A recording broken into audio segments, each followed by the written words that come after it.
Hello everyone, welcome in Kiran learners academy. इस video में cover करेंगे इंग्लिश लैंग्वेज के मोस्ट इंपोर्टेंट क्वेश्चन जो बेस्ड है आइडेंटिटी एग्जाम पैटर्न के ऊपर। क्वेश्चन नंबर 76 टू 100 तक, और ये है सेट नंबर 6। इससे पहले हमने कवर किया था सेट नंबर 6 के 3 पार्ट कवर कर लिए थे।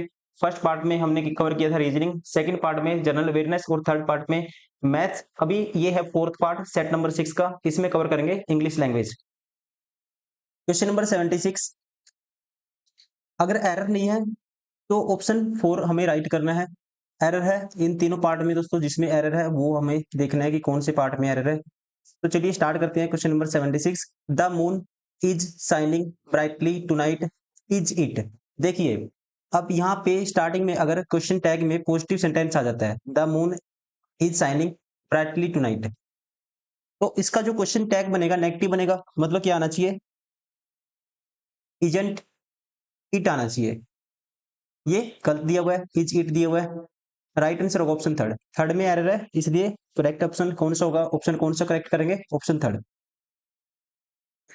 Question number 77, there was great excitement on planet of Mars this week, wasn't there. इसमें स्पेसिफिक किसी प्लैनेट की बात हुई है, तो यहाँ पे जो प्रेपोजिशन ऑन के बाद यूज करेंगे हम, या तो होना चाहिए फॉलोड बाय ऑन मार्स, ये तो ये आएगा, या फिर आएगा ऑन द प्लैनेट मार्स। एक second, on the planet Mars. यहाँ पे जो यूज है ऑफ का, ये गलत है यूज, ध्यान रखेंगे। जब भी किसी स्पेसिफिक प्लेनेट की बात होगी तो ऑन के बाद द के साथ प्लेनेट का नेम आएगा, या फिर सीधा ऑन मार्स आएगा। ठीक है, या फिर प्लेनेट ये नहीं आएगा, फिर आएगा on Mars this week wasn't there. क्योंकि जो ऑन है यहाँ पे दोस्तों रेफर करता है एक स्पेसिफिक प्लेनेट को, इस वजह से ऑन के बाद या तो आएगा on the planet Mars Mars, या फिर आएगा ऑन मार्स। राइट आंसर होगा ऑप्शन सेकंड, इसमें एरर है, ध्यान रखेंगे। Question number 78, emerge. आपको बताना है best express the meaning of the given word. Emerge का सिनोनिम आपको बताना है। एमर्ज का मतलब होता है to appear by coming out of something और out of from the behind. मतलब कि कह सकते हैं टू अपीयर समथिंग, या कह सकते हैं टू रिवील, मतलब कि प्रकट होना, प्रतीत होना, कोई चीज सामने आना, नजर आना। इसका जो बेस्ट फिट बैठेगा यहाँ पे वर्ड, ये है appear. Right answer option third. मतलब कि प्रकट हो जाना, अपीयर कोई चीज प्रतीत होना। अपीयर के साथ जैसे रिवील, मतलब क्या होता है? प्रकट होना। ये भी रिवील भी इसका सिनोनियम बनेगा। तो ध्यान रखना, राइट आंसर होगा according to option third. Question number 79, प्रेडिकेमेंट।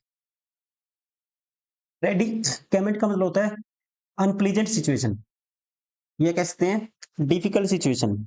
इसको याद कर सकते हो, प्रेडिकेमेंट। याद कर सकते हो इसको प्रडिक्ट से, प्रडिक्ट। कोई राजा किंग कहता है, कोई किसी मंत्री को, मिनिस्टर को धमकी देते हुए कहता है प्रडिक्ट हिज या हिम फ्यूचर, कि उसको कैसी सजा दी गई थी। मतलब किसी के बारे में, डिफिकल्ट सिचुएशन के बारे में वो अवेयर कर रहा है पहले से ही, तो इसका मतलब निकल के आएगा यहाँ पे अनप्लेजेंट सिचुएशन, या डिफिकल्ट सिचुएशन, या कह सकते हैं फिर ट्राइंग सिचुएशन। राइट आंसर होगा ऑप्शन 4। Question number 80, foremost. इसको बताना हमें अपोजिट मीनिंग। फोरमोस्ट का मतलब होता है एबव इन रैंक, या कह सकते हैं मोस्ट प्रोमिनेंट इन रैंक। मतलब कि जो रैंक में सबसे इंपॉर्टेंट हो, सबसे ऊपर हो, उसके लिए यूज किया जाता है फोरमोस्ट का। इसका उल्टा क्या निकल के आएगा? अनइम्पोर्टेंट। राइट आंसर होगा option third. Foremost means important, जो रैंक में कह सकता अव्वल हो, आगे हो, उस इंसान के लिए यूज किया जाता है इंग्लिश में फॉरमोस्ट। तो इसका उल्टा क्या होगा फिर? अनइम्पोर्टेंट। Question number 81, मोरबिड। मोरबिड को आप रिलेट करके याद कर सकते हो दोस्तों। इसको जैसे मोर प्लस बेड, इसको तोड़ते हैं रूट वर्ड में मोर। कोई इंसान मोर मतलब ज्यादा बेड पे लेटा रहता है, सोता रहता है, इसका मतलब क्या है? अस्वस्थ है, अनहेल्दी है। क्या है? अस्वस्थ है या अनहेल्दी है। इंग्लिश में बोलेंगे अस्वस्थ या अनहेल्दी बोलेंगे इसको। इसका उल्टा क्या होगा, इसका मतलब होता है अनहेल्दी, इसका उल्टा क्या होगा, हेल्दी होगा। राइट आंसर होगा ऑप्शन सेकेंड। ठीक है, आगे से याद रखना आपको, मोर बिड मोर बेड। ठीक है, मोर बेड से समझ जाओगे जो इंसान हमेशा बेड पे लेटा रहता है, इसका मतलब वो अनहेल्दी है। ठीक है, अनहेल्दी, इसका मतलब होता है इसका उल्टा हेल्दी होगा। राइट आंसर होगा ऑप्शन सेकंड। ये क्या है इसका antonym. Question number 82, the manager assured me that he would not breathe a word about the matter। जो मैनेजर है उसने एश्योर मतलब सुनिश्चित करना, मुझे सुनिश्चित किया, दैट ही वुड कि मैं not breathe a word about the matter, मुझे उस मैटर के बारे में एक वर्ड भी नहीं निकालना है। ठीक है, जैसे ब्रीथ मतलब सांस लेना, तो यहाँ पे इसका मीनिंग निकल के आएगा नोट टू रिवील मैंने प्रकट करना द सीक्रेट मैटर, मतलब की कह सकते हैं हिंदी में, कोई मैटर सीक्रेट है उसको सीक्रेट ही बनाए रखना, मतलब कि उसको गुप्त मैटर को गुप्त ही बना के रखना, उसके बारे में कुछ मत बताना। राइट आंसर होगा, इसका मतलब है इडियम है not breathe a word about the matter means not to reveal the secret matter. Right answer होगा option four. Question number 83, she is not liked by anyone in the company because she behaves like a nosy parker meddling in every one's affairs. अब उसको कोई भी company में like नहीं करता, क्यों? क्योंकि देखो यहां से मैंने निकाले, she behaves like a nosy parker, ये इडियम है। Meddling in every one's affairs, तो सिंपल लैंग्वेज में कह सकते हैं वो हर किसी के बीच में टांग फंसा के रखती है। ठीक है ना, हर किसी के मैटर में अपने आप को इन्वॉल्व रखती है। तो कहने का मतलब यहाँ पे आएगा one who takes interest on in others, मतलब वो व्यक्ति जो दूसरों की बातों में ज्यादा इंटरेस्ट लेता है, ज्यादा रुचि बनाता है, जिसपे विश्वास नहीं किया जा सकता। क्वेश्चन नंबर 84, माई नाइब, आपको बताना है पैसिव वॉइस एक्टिव वॉइस है। My neighbour described his history to me. अब डिस्क्राइब्ड है यहाँ पे, तो इसको चेंज करेंगे किसमें, पैसिव में दोस्तों। V2 को किस में चेंज करते हैं, वोज या वर्ब आएगा। ये ऑप्शन एलिमिनेट हो गया। यहाँ डिस्क्रिप्शन है वैसे ही एलिमिनेट हो गया, तो ये भी ऑप्शन बार हो गया, डिस्क्रिप्शन है क्योंकि। अब बचे दो ऑप्शन, अब यहाँ पे भी वोज है, देखो his history was describe to me by my neighbour, my neighbours history was describe to me by himself. यहाँ पे रॉन्ग मीनिंग है क्योंकि कॉन्ट्राडिक्शन है यहाँ पे, his own history with neighbours history, ये ऑप्शन एलिमिनेट हो गया। बचा कौन सा, right answer of option second. Question number 85, many cities had been destroyed by the invaders in those days. यहाँ पे है हैड बीन, ये क्या है, पैसिव वॉइस है, तो इसका मतलब एक्टिव वॉइस में हैड का यूज होगा सिर्फ, इसमें हैड नहीं है, एलिमिनेट हो गया। यहाँ पे वर है, एलिमिनेट हो गया। ठीक है, ये भी दोस्तों इसमें है ही नहीं वर्ब, ये भी एलिमिनेट हो गया। ठीक है, यहाँ पे डिस्ट्रॉयड है, क्या आना चाहिए था, हैड आना चाहिए था। अब यहाँ पे हैड डिस्ट्रॉयड है अपने आप में, ठीक है, राइट आंसर होगा ऑप्शन फोर।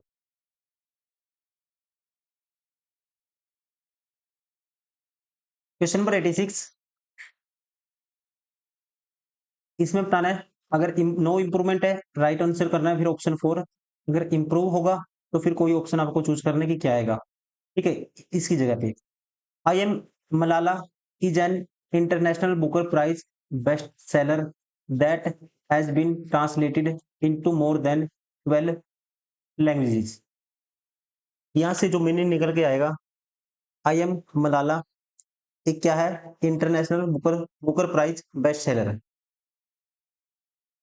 दैट मतलब कि 12 से अधिक लैंग्वेजेज में क्या किया है, ट्रांसलेशन किया है।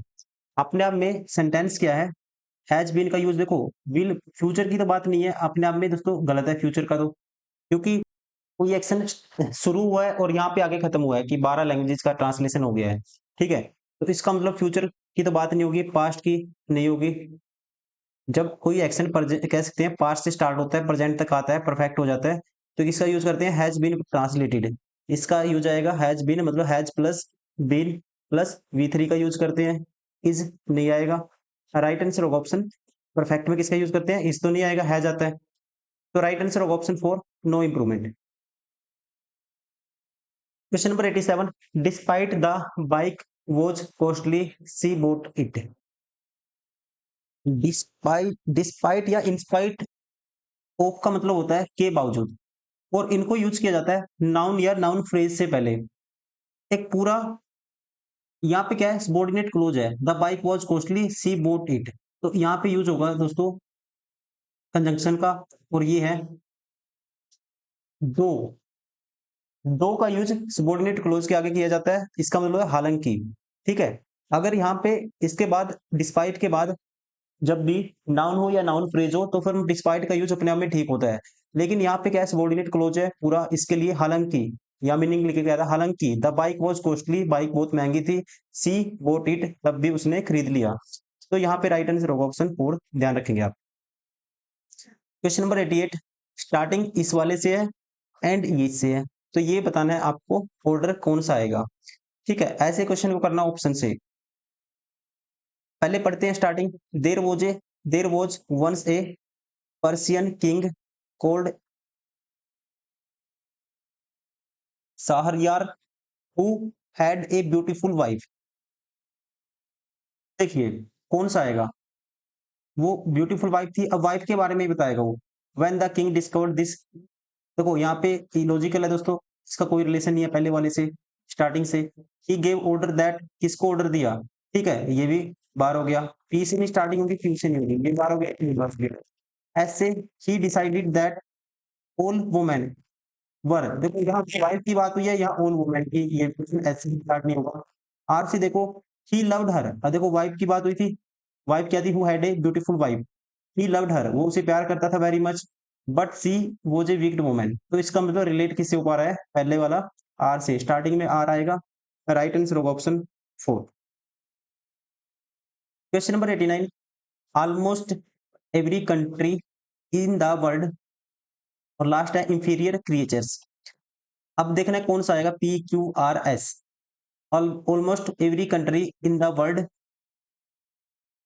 देखो यहाँ पे सीधा दैट का यूज नहीं कर सकते हम, ठीक है ना, almost every country in the world that it is of the chosen people, कोई रिलेशन नहीं है, पी से स्टार्टिंग नहीं होगी, पी तो है ही नहीं है। आर से देख लो एक बार, एंड दोस्तों कंट्राडिक्ट करेगा ना, एंड कुछ ना कुछ तो होना चाहिए इससे पहले, ये लाइन है, कोई रिलेशन होना चाहिए बीच में, एंड से कोई रिलेशन नहीं होगा। Almost every country in the world and that others are somewhat, कौन सी अदर्स, तो ये अपने आप में रिलेट नहीं होगा, आर ऑप्शन बार हो गया। एस देखो, almost every country in the world, S से देखो बिलीव्स दैट, अब एवरी कंट्री क्या करती है दोस्तों, इसके लिए है बिलीव्स दैट, इसका मतलब एस से स्टार्टिंग हो सकती है, बिलीव्स दैट, फिर क्यू आएगा, दोनों में क्यू है, believes that it has some special dispensation dispensation from providence, ठीक है, दोनों में है। उसके बाद आर या पी, आर में कहता है that it is of the chosen people, और इसमें कहता है, पी में कहता है that it's is of the chosen people, और आर में कहता है and that others are somewhat. इसमें अदर देखो कौन से में आया, अदर आया आर में, इसका मतलब अदर जब यूज करते हैं हम, जैसे almost every country in the world, मतलब कि कह सकते हैं दुनिया का लगभग हर देश, बिलीव्स दैट ऐसा मानता है, इसके बाद ये आया था, ठीक है, ऐसा मानता है, ऐसा आया था, स्टार्टिंग ऐसी हुई थी। उसके बाद क्यों आया था, it has some special dispensation from providence, इसमें कुछ स्पेशल प्रोविडेंस है, डिस्पेंसेशन है फ्रॉम प्रोविडेंस। अब इसके बाद देखो पी आएगा, पहले कुछ बता के दैट, इसकी बात हुई है फ्रॉम प्रोविडेंस, तो दैट रिलेट करता है it is one of the chosen people, and उसके बाद अदर आता है दूसरे के लिए, ठीक है, पहले वन एंड सेकंड एंड के लिए यूज किया जाता है अदर का, इसका मतलब आर बाद में आएगा, पहले आएगा पी, ये ऑप्शन भी बार हो गया, राइट आंसर ऑप्शन सेकंड है। Question number 90, he said to my brother let us go to the seashore for a change, इसका मतलब होता है एक समुद्र तट, ठीक है, समुद्र का किनारा, अब देखिए यहाँ पे आया लेट अस गो, लेट अस गो, तो किसका यूज होगा, शुड का यूज होगा, और रिपोर्टेड जो वर्ब है रिपोर्टिंग वर्ब की तरह यूज करते हैं हम सुजेस्टेड का, ठीक है। तो यहाँ पे सभी में सुजेस्टेड है, अपने आप में ठीक है। शुड देखो कि कौन सी में, ये पहला ऑप्शन बार हो गया, शुड नहीं है इसमें, ये ऑप्शन भी बार हो गया, बचे दो। He suggested to my brother that we should go to the seashore for a change, he suggested to my brother that they should go to the seashore for a change. अब देखिए, अब यहाँ पे जो स्पीकर है, he said to my brother let us go to the seashore for a change, जो इसका brother है और जो बंदा बोल रहा है वो इंक्लूड है इसमें, ये वाला नहीं है, ठीक है, जो बता रहा है। तो इसका मतलब यहाँ पे वी का यूज नहीं होगा, किसका होगा, दे का होगा। राइट आंसर होगा option third. He suggested to my brother that they should go to the seashore for a change. Question number 91, you must work hard to succeed in your new venture said the mother to her son. जो भी यहाँ पे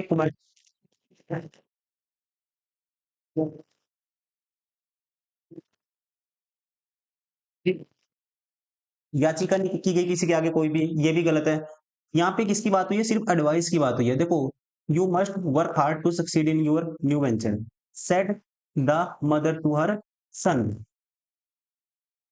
order order order का use करते हैं strong command के लिए, ठीक है, इसलिए ये ऑप्शन नहीं हुआ। किसी को पोलाइटली पूछने के लिए यूज करते हैं रिक्वेस्ट का, यहाँ पोलाइटली पूछा ही नहीं गया कुछ भी, ठीक है, इसलिए सेकंड भी बार हुआ है। प्लेटिड का यूज होता है इमोशनल अपील के लिए, इमोशनल किसी को कोई भी अपील करना, ठीक है, वैसी भी कोई बात नहीं हुई। तो यहाँ पे आएगा जो फिट बैठेगा एडवाइज, क्योंकि दोस्तों जो एडवाइस है ये कन्वे करता है जो मदर की इंटेंशन है उसको और गाइडेंस को, इसलिए जो फिट बैठेगा वर्ड एडवाइज्ड, ठीक है। राइट आंसर होगा ऑप्शन फोर। एक ही वर्ड से सारे ऑप्शन एलिमिनेट हो जा रहे हैं, उसके अलावा हमें कुछ चेक करने की जरूरत नहीं है। Question number 92, the state of being miserable बेर bereft ऑफ ऑल पोजेशंस, मतलब कि ऐसा इंसान जो सारी प्रॉपर्टी सब कुछ खो देता है लाइफ में, ठीक है। The state of being miserable bereft of all possession, सारे अधिकार खो देता है, तो उसके लिए वर्ड है इंग्लिश में, उसे बोलते हैं डेस्टिट्यूट। राइट आंसर होगा ऑप्शन थर्ड, मतलब कि हिंदी में बोलेंगे इसको बेसहारा। Question number 93, that which can not be called back, तो जिसको वापस नहीं बुलाया जा सकता उसके लिए एक वर्ड है इंग्लिश में, उसे बोलते हैं इरेवोकेबल। देखो, बुलाना कोल्ड, किससे बुलाओगे, वोकल, वोकल मतलब कि बोल के बुलाओगे ना, तो इस तरह से रिलेट कर सकते हो इरेवोकेबल, मतलब कि जिसको दोबारा से बुलाया ना जा सके, that which can not be called back irrevocable. Right answer of option second. Question number 94, the tribes lived dash customs different from anything the English had ever seen. यहाँ पे जो मीनिंग निकल के आता है, ये आता है कि ये जो ट्राइब्स है, इनके जो कस्टम मतलब कि रीति रिवाज जो डिफरेंट फ्रॉम एनीथिंग, हर चीज से अलग है, दैट इंग्लिश है अंग्रेजों ने पहले कभी नहीं देखे थे, ठीक है, इस तरह से इसका मीनिंग निकल के आता है। तो यहाँ पे दोस्तों जहां भी बात होगी मैनर्स की, मीन एंड मैनर्स के लिए यूज करते हैं प्रपोजिशन, यहाँ फिट बैठेगा बाय, यहाँ आएगा by the tribes lived bye customs, ठीक है, जिन रीति रिवाजों के साथ, या बाय इस आएगा बाय, ठीक है, फिट क्या बैठेगा, बाय बैठेगा, आपको डायरेक्ट याद रखना है इसको। द ट्राइब्स लिव्ड, जहां मीन और मैनर की बात हो, रीति रिवाजों के साथ रहने की बात हो, तो वहां पे यूज किया जाता है प्रपोजिशन बाय का। जिस मैनर में वो जिस टाइप के कस्टम्स में रीति रिवाजों में वो रहते हैं, उसके लिए यूज करते हैं किसका, बाय का। इसलिए इस कंटेक्स्ट में ना ऑन यूज होगा, ना ऑफ यूज होगा, ना विद यूज होगा। राइट आंसर होगा option second by. Question number 95, the criminal together with his associates dash arrested. आपको ध्यान रखना है जब भी सिंगुलर सब्जेक्ट फॉलोड बाय, उसके बाद कुछ भी आए, जैसे कि कोई भी फ्रेज आए, टुगेदर विद आए, टुगेदर विद आया यहाँ पे, या फिर as well as, in addition to, तो हमेशा जो वर्ब आएगी इस सब्जेक्ट के अकॉर्डिंग आएगी, ठीक है, इस सब्जेक्ट के मतलब सिंगुलर वर्ब आनी चाहिए। ये ऑप्शन बार हो गया, ये ऑप्शन बार हो गया, ये भी ऑप्शन दोस्तों बार हो गया। राइट आंसर होगा option second.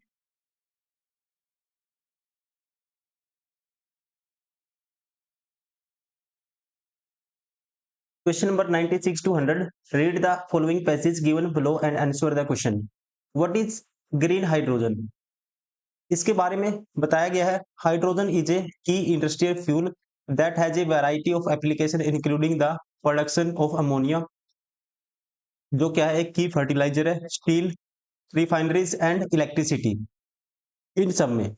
However all of the hydrogen manufactured now is the so called black और brown hydrogen produced from coal, जो कहां से प्रोड्यूस होते हैं, कोल से. ग्रे हाइड्रोजन के बारे में कहा गया है, is produced from a natural gas, ये कहां से होता है, नेचुरल गैस से प्रोड्यूस होता है. While blue hydrogen is from fossil fuels sources with sources where the ensuing carbon emitted, जहां पे कार्बन को इमिटेड मतलब निकालना, is captured via carbon capture process. ठीक है, इस प्रोसेस से कार्बन को क्या किया जाता है, एमिट किया जाता है. Green hydrogen is when hydrogen is produced by electrolysis. Green hydrogen किससे बनाया जाता है दोस्तों, एक प्रोसेस है that is called electrolysis. The splitting of water into, इसमें किया जाता है, वाटर को स्प्लिट किया जाता है इनटू हाइड्रोजन एंड ऑक्सीजन के विद साथ, इसमें हाइड्रोजन और ऑक्सीजन में विद इलेक्ट्रिसिटी के साथ, generated from renewable energy sources such as solar और वाइंड. ठीक है, किससे, रिन्यूएबल एनर्जी सोर्सेज से, सच एज कौन कौन से हो सकते हैं, सोलर और वाइंड हो सकते हैं. This is most environmentally sustainable way of the producing hydrogen. Environment के हिसाब से ये क्या है दोस्तों, ये है, this is the most environmentally sustainable way of producing hydrogen, को प्रोड्यूस करने का तरीका है. What is the national green hydrogen, अब बताया गया है नेशनल ग्रीन हाइड्रोजन क्या है. इससे पहले क्वेश्चन पूछा था, लिस्ट 1 और लिस्ट 2 को मैच करना है, ये कलर्स हैं, ये सोर्सेज हैं. ब्लैक ब्राउन, ब्लैक ब्राउन कैसे प्रोड्यूस किया जाता है, यहाँ पे लिखा हुआ था, देखो बताता हूं मैं आपको. Black brown hydrogen produced from coal, ये लिखा हुआ है दोस्तों. ब्लैक ब्राउन कहां से, कोल से. तो मतलब पहले का तीसरा आएगा, पहले का तीसरा, सारे ऑप्शन बाहर हो गए, ये ऑप्शन एलिमिनेट हो गया, ये ऑप्शन एलिमिनेट हो गया, बचा कौन सा, राइट आंसर होगा ऑप्शन फर्स्ट. ठीक है, एक ही ऑप्शन है जिसमें, हाँ एक और है, दो ऑप्शन है जिसमें, क्या दिया हुआ है, एक सेकेंड. अब देखो पहले का तीसरा आ गया, ठीक है, पहले का तीसरा, दो ऑप्शन एलिमिनेट हो गए. अब देखो तीसरा ऑप्शन कौन सा एलिमिनेट होगा. अब अगर देखते हैं ग्रे, ग्रे कैसे मिलता है, ग्रे को देखते हैं, यहाँ पे लिखा था grey hydrogen is produce from natural gas. Grey कहाँ से मिलता है, नेचुरल गैस से प्रोड्यूस होता है. तो इसके लिए नेचुरल गैस मतलब कि फिर क्या आना चाहिए, चौथा आना चाहिए. ठीक है, दूसरे का चौथा, दूसरे का चौथा, यहाँ पे दोस्तों दूसरे का दूसरा दिया है, ये ऑप्शन तीसरा बार हो गया, राइट आंसर होगा ऑप्शन फर्स्ट. अब सेकंड में पूछता है, the national green hydrogen mission does not aim to, कौन सा एम नहीं है ये आपको बताना है, डज नॉट एम टू, उसके लिए पढ़ना पड़ेगा. देखते हैं इसको, नेशनल हाइड्रोजन मिशन, ये रहा दोस्तों. The intent of the mission to incentive and commercial production, ये तो एम है, मतलब कि ये वाला तो एम है. कौन सा नहीं है ये बताना है. Develop the green hydrogen production capacity, अब देखो ये वाला भी होगा. Make the India next exporter of fuel, the mission has led to target to develop the green hydrogen production capacity, ये भी एम है दोस्तों. ठीक है, ये भी क्या है, एम है. Increase the dependence on imported fossil fuels, ये देखते हैं, और reduce carbon emission.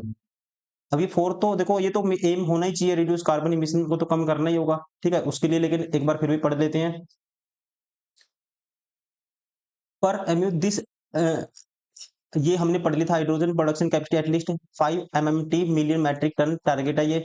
This is the alongside adding renewable energy capacity of about 100 gigawatt in the country. This will entail the decarbonization of the industrial mobility and energy section, reducing dependence on the imported fossil fuels and feedstock.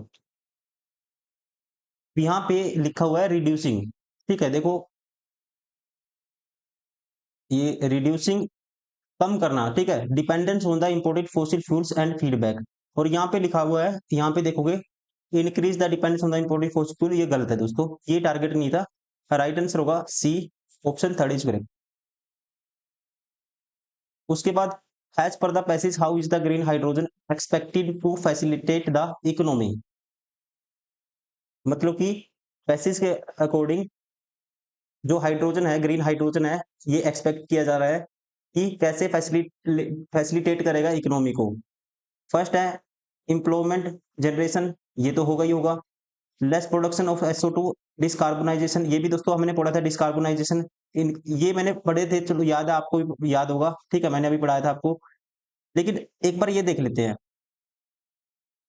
Less CO2 SO2 और increase tourism, इसकी कहीं बात नहीं देखी है। देखो इसमें, देखो यहाँ पे डिस्कार्बोनाइजेशन हमने देख लिया, ये है, ठीक है। उसके अलावा और क्या था, और था दूसरा जो हमने सेलेक्ट किया है, एक ये, सॉरी, ए इंक्रीज टूरिज्म, ये डिस्कार्बोनाइजेशन है। एम्प्लॉयमेंट जनरेशन देख लो इसमें है या नहीं है।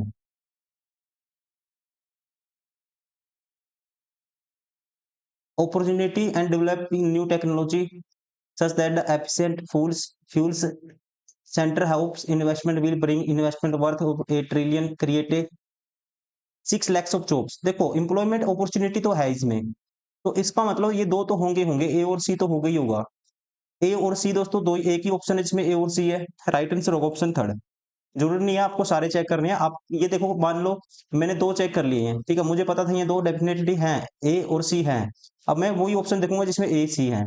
अगर ए और सी और एक डी ऐसे होता तो फिर मैं एक ऑप्शन और चेक करता, लेकिन यहीं से आंसर आ रहा है हमारा, हमें दो पता है, ये दो हमने पढ़ दिए, तो इसका मतलब ये तो है ही है, आंसर में होगा ही होगा। तो राइट आंसर होगा option third. Question number 98. As per the passage, what is the appropriate meaning of the sentence given below? The plan to adopt green hydrogen is premised on India being able to access a reliable stream of components। इसका मतलब है जो green hydrogen है उसको अपनाने की जो planning है, उसके बेस पे भारत है जो इंडिया है इस तक कैसे इसकी तक पहुंच आसान कैसे होगी। ठीक है, भारत इस तक इंडिया पहुंच बना सकेगा, उसके लिए कौन सा बेस्ट स्टेप होगा यहां तक पहुंचने के लिए इंडिया के लिए। ठीक है, ये आपको बताना है। पहला कहता है India can not adopt green hydrogen. तो पहला तो इलॉजिकल है, जरूरी नहीं आपको पैसेज पढ़ना है, आप इंग्लिश में बहुत सारे ऐसे एलिमिनेट कर सकते हो ऑप्शन। कहता है India can not adopt green hydrogen as it does not have the required infrastructure, नहीं है, इसकी वजह से इंडिया कभी भी ये नहीं कर सकता। ठीक है, ये तो नेगेटिव तो नहीं होगा। Second, it India can only adopt green hydrogen when it develops it's infrastructure required for it. ठीक है, ये हो सकता है, ये बेस्ट अभी तक। India makes plan but does not implement them, ये इलॉजिकल है दोस्तों। कहता है भारत योजनाएं तो बनाता है लेकिन उनको लागू नहीं करता। ठीक है, ये भी इलॉजिकल है। देखो हमें पैसेज पढ़ने की जरूरत नहीं है, हम ऐसे आंसर कर सकते हैं। India needs to reconsider adoption of green hydrogen program. India कहता है उस पे रिकॉन्सिडर, मतलब एक बार पुनः विचार करने की आवश्यकता है इंडिया को, अगर ये इस प्रोग्राम के ऊपर अगर ये क्या करना है, एडोप्शन ऑफ ग्रीन हाइड्रोजन करना है। ठीक है, ये और ये दोनों फिट बैठते हैं, लेकिन बेस्ट कौन सा होगा वो बताएंगे हम पैसेज के अकॉर्डिंग। दो ऑप्शन एलिमिनेट हो गए हमारे। ठीक है, अब देखो सेंटर, ये लैक ऑफ जॉब्स हमने पढ़ लिया था, मोर एवर। अब ये देखो ऐसे क्वेश्चन दोस्तों लास्ट में आपको आंसर मिलेगा ऐसा। India committed to reduce emission, India 2005 में ये, ठीक है, हमने पढ़ लिया था। Several major industrial houses have been announced plan to facilitate India's adoption of green hydrogen, however they are all premised on India being able to access a reliable stream of components, upgrading the manufacturing and skills level of its small and medium manufacturing enterprises and developing a transmission network that can be supply the hydrogen produced from supply। दोस्तों देखो वो उसका answer मिल रहा है हमें धीरे धीरे। Sport of industry across the country, many advanced economy which have also announced plan to policies develop the such a economy in given the advanced industrial infrastructure can still a march on over India. Green hydrogen development is still nascent stages globally, and while India can take the lead in being major producer, provided it develop the necessary infrastructure to execute all these implementing steps। ठीक है, कब होगा दोस्तों? ठीक है, it develop necessary infrastructure to execute, ये execute करने के लिए जो इंफ्रास्ट्रक्चर है ये क्या करना पड़ेगा, इंक्रीज करना पड़ेगा। ठीक है, यही बात निकल के आई है। कंक्लूजन क्या निकल के आया, तो हमें क्या करना पड़ेगा, तो यहाँ से जो राइट आंसर जो फिट बैठेगा, अगर ये टारगेट अचीव करना है तो क्या करना चाहिए इंडिया को। India can only adopt green hydrogen when it develop its infrastructure required for it. Right answer of option second. Question number 100. Green hydrogen development is still in the nascent stages globally. Choose the word which similar in the meaning of the nascent. तो यहीं से हमें meaning निकाल देंगे। हमने पूरा passage तो पढ़ लिया इसका। Green hydrogen development is still in nascent stages globally. मतलब कि अभी क्या है, ये स्टार्टिंग फेज है, अभी स्टार्ट नहीं हुआ है पूरी तरह से, अभी स्टार्टिंग फेज है। इसमें लोगों ने कंट्रीज ने पूरी सक्सेस नहीं मिली है, इसको कंट्रीज को सक्सेस नहीं मिली है इस किसमें, इन द प्रोडक्शन ऑफ, कह सकते हैं एडोप्शन ऑफ हाइड्रोजन में। तो इसका मतलब ये क्या है, स्टार्टिंग फेज है। तो इसका मीनिंग नेसेंट का मतलब क्या निकलेगा, green hydrogen development is still in nascent stages globally. तो हमने पैसेज का मीनिंग क्या निकाला, उसमें क्या अभी स्टार्ट किया हुआ है, इसमें अभी किसी को सक्सेस नहीं मिली है पूरी तरह से। इंडिया इसका एक अच्छा प्रोड्यूसर बन सकता है, ठीक है, ऐसी बात हो रही है। तो इसका जो मीनिंग निकलेगा, डिफिकल्ट तो नहीं होगा, मैच्योर्ड नहीं होगा, डेवलप नहीं होगा, ये क्या होगा, अर्ली। इंडिया क्या है, अर्ली स्टेज में है अभी, ठीक है। अभी इंडिया को अपना इंफ्रास्ट्रक्चर बढ़ाना पड़ेगा, उन चीजों के लिए कैपेबल बनना पड़ेगा। तो इस तरह से मीनिंग निकलेगा इसका, अर्ली, मतलब कि अभी अर्ली स्टेज में है, स्टार्टिंग वाली फेज में है इंडिया। तो राइट आंसर होगा ऑप्शन थर्ड, कह सकते हैं, ध्यान रखेंगे, राइट आंसर होगा ऑप्शन थर्ड इज करेक्ट।